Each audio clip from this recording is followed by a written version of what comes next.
Well, this is going to make the third one. I just gotten to what I was going to tell about in when I was still in grade school. I know where I was standing when I spoke with Don Montgomery, and he was. It was like you're in grade school. Excuse me.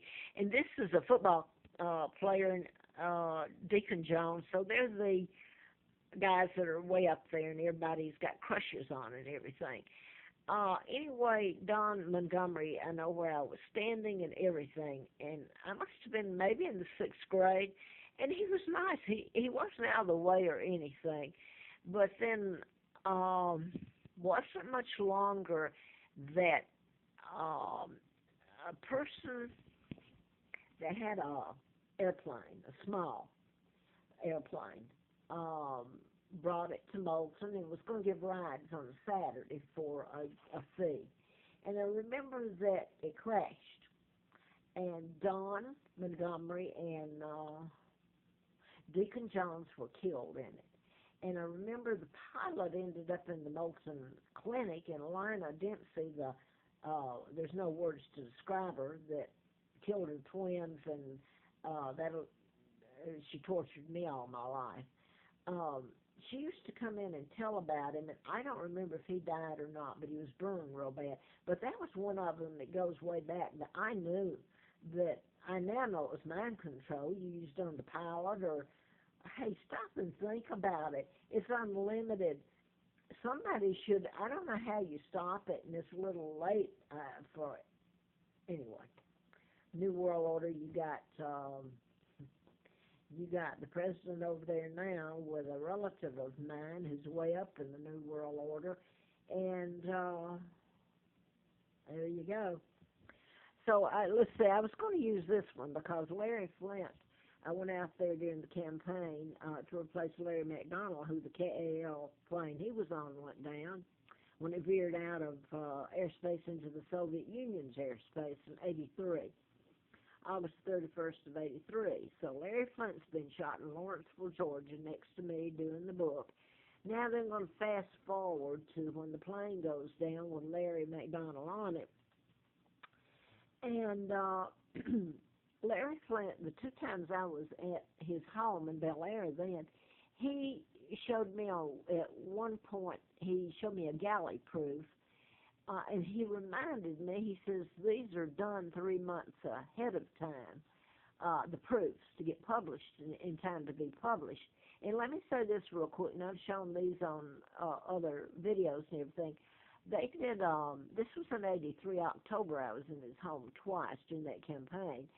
And '84, April issue of '84 Hustler, he did an editorial and most people think it's a joke. To them, it's a joke they're doing this to me, the monarch and what they can do, and then turn around and use Great Britain to die for them. And but anyway, he endorsed me, and it was a pretty good article in it. He editorial. He said that I know who was responsible for his killing or shooting. Wow, that's a slipper, because I'm not too sure. And his attorney was killed in Lawrenceville. Now then, and his wife, Althea.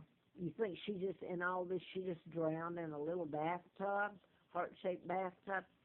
But his probation officer, he showed me the galley proofs of Jerry Falwell, the parody, the toilet, and there was a trial here in Roanoke Federal Court, and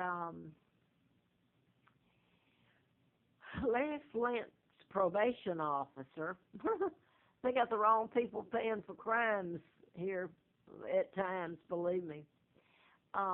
Probation officer, he was a black probation officer, and his name was Ennis. I think it was his last name, I'm not sure. But he was assigned to Larry Flint when he was here. I don't know if his tape's going to go very well or not. I'm sick I can't. But anyway, later, this was all in the paper Roanoke Time and all that. Later, when I come here, and they knew my tracks because I was even given I don't see it now. Anyway, my tracks were made out like 5 to 15 years ahead of time, so that's what it's been like. I was told that, by the way, I did want to get this in real quick, what you can do with mind control. Carl Smith was FBI agent at Warren House in '80 after I had been filled for antifreeze, working for the district attorney.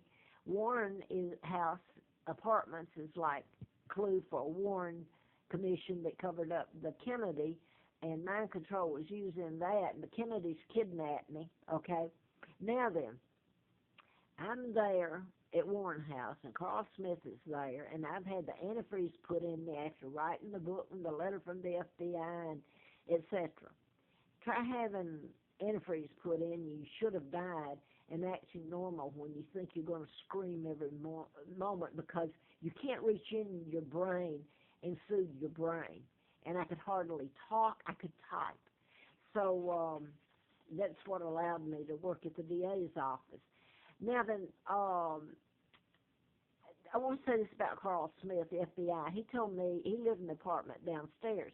He said that he'd lived there 5 years, and that the FBI, he had lived at Normandy Apartments across from me and my husband. It was my husband then, at Heritage Trace Apartments.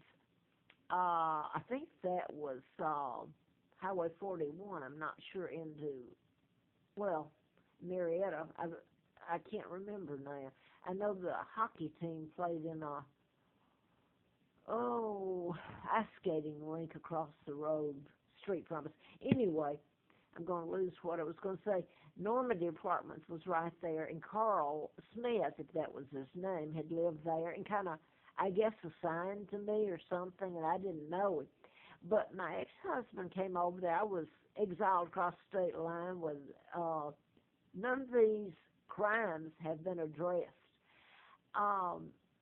So my ex-husband comes over there to the apartments, and he's had to have a part in what happened to me, the antifreeze. So, and he's ended up with my apartment illegally, my furniture, my son's. It was horrific. So, my ex-husband came up there that day, and quite frankly, I was afraid of him, but I could hardly talk or anything at the time, trying to keep a job, hoping that he didn't kill my kids. And Carl, my ex-husband, comes up the steps, and then he's going back down to leave, and I introduced him to Carl, who had stepped out at the bottom of the stairs, and I said, this is my ex-husband. And when John walked away, Carl Smith, the FBI agent, said, you know, he holds my life in his hands. So you can take, they've been into double-speak role-playing, anyway, as to what he meant by that. Here's what I wanted to get with Carl. Before I'm going to let you piece this together. He showed me pictures, so he had to be told to show them to me. And they were 4 children of his.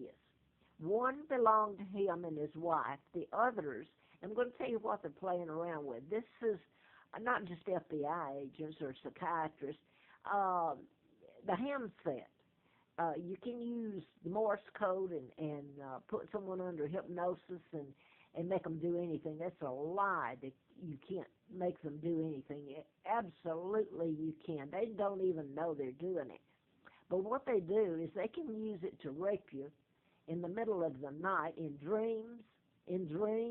Remember the O.J. Simpson, his cousin that worked for the L.A. Police Department, tried to allude to how he didn't use mind control, but it was in dreams that they can make you imagine and all this, like John Lennon, who they killed while I was working at the DA's office, Mark David Chapman, using my son's name and my dad's name and the last letter of Childers, C.